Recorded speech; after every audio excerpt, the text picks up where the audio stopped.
नमस्कार दोस्तों, मेरा नाम है अतुल श्रीवास्तव और स्वागत है आपका नेक्सस जीएस में। समीक्षा अधिकारी का टेस्ट नंबर है 25 और ये टेस्ट सीरीज़ जो है वो समीक्षा अधिकारी और यूपी पीसीएस दोनों ही परीक्षाओं में काम आ जाएगी।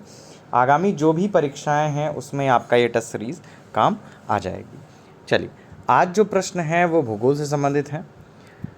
चलिए शुरुआत कर देते हैं।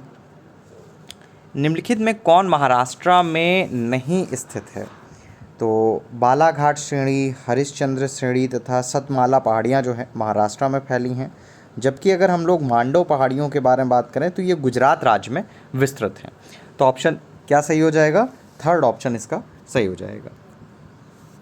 भारत की दक्षिणतम पर्वत श्रेणी है, तो भारत की दक्षिणतम पर्वत श्रेणी कौन सी है? इसमें से कौडमुम पहाड़ी भारत की दक्षिणतम पर्वत श्रेणी है। ये अन्नामलाई पहाड़ी के दक्षिण में स्थित है। यहाँ पर इलायची का अत्यधिक उत्पादन होता है, जिसके कारण इन्हें इलायची पहाड़ियाँ भी कहा जाता है। नेक्स्ट है, कौडमुम पहाड़ियाँ जिन राज्यों की सीमाओं पर स्थित हैं वह कौन सी हैं? तो कौडमुम पहाड़ियाँ दक्षिण भारत में दक्षिण पश्चिमी घाट के केरल के दक्षिणी पूर्वी हिस्से तथा तमिलनाडु के दक्षिणी पश्चिमी हिस्से में अवस्थित हैं।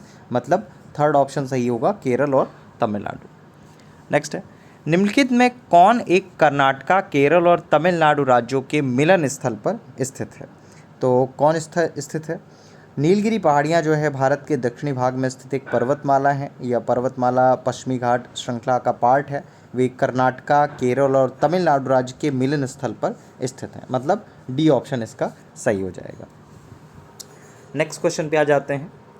जहाँ पूर्वी घाट और पश्चिमी घाट मिलते हैं वहाँ कौन सी पहाड़ियाँ स्थित है?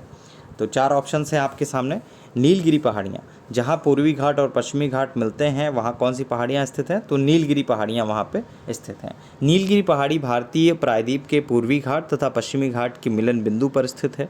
नीलगिरी पहाड़ी को ब्लू माउंटेन भी कहा जाता है। इसकी सर्वाधिक जो ऊंची चोटी है डोडा बेटा है, लगभग 2637 मीटर ऊँची है। नेक्स्ट है, डोडा बेटा चोटी स्थित है। अगला क्वेश्चन है, डोडा बेटा चोटी जो है वो स्थित है, वो कहाँ पे स्थित है? तो ये आपका नीलगिरी पहाड़ियों में ही स्थित है। नेक्स्ट है, नर्मदा और ताप्ती नदियों के मध्य स्थित है। तो सतपुड़ा श्रेणियों के उत्तरी भाग पर नर्मदा नदी और तथा दक्षिणी भाग पर ताप्ती नदी बहती है।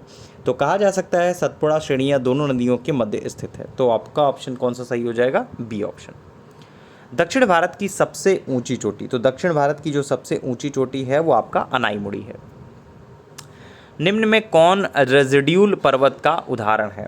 तो निम्न में से आपका कौन सा रेजिड्यूल पर्वत का उदाहरण है, मतलब अवशिष्ट पर्वत का उदाहरण है? तो अरावली जो है अवशिष्ट पर्वत का उदाहरण है। अरावली श्रेणियों की अनुमानित आयु कितनी है? तो करीब 570 मिलियन वर्ष पूर्व है। मतलब सी ऑप्शन इसका सही हो जाएगा।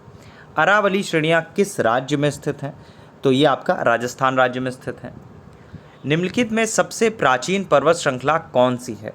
तो चार ऑप्शन से हैं आपके सामने। अरावली श्रेणी गुजरात के पालनपुर से लेकर राजस्थान और हरियाणा से होकर दिल्ली तक लगभग 800 किलोमीटर की लंबाई में फैली है। इसका निर्माण पी कैम्ब्रियन काल में हुआ था, जो 600 से 570 मिलियन वर्ष पूर्व माना जाता है। यह भारत की प्राचीनतम पर्वत श्रृंखला है, जबकि विश्व की जो सबसे प्राचीन पर्वत श्रृंखलाओं में से एक है। इसकी सर्वोच्च चोटी जो है वो आपका गुरु शिखर है, करीब 1722 मीटर की। तो ये रहे आज के प्रश्न आपके।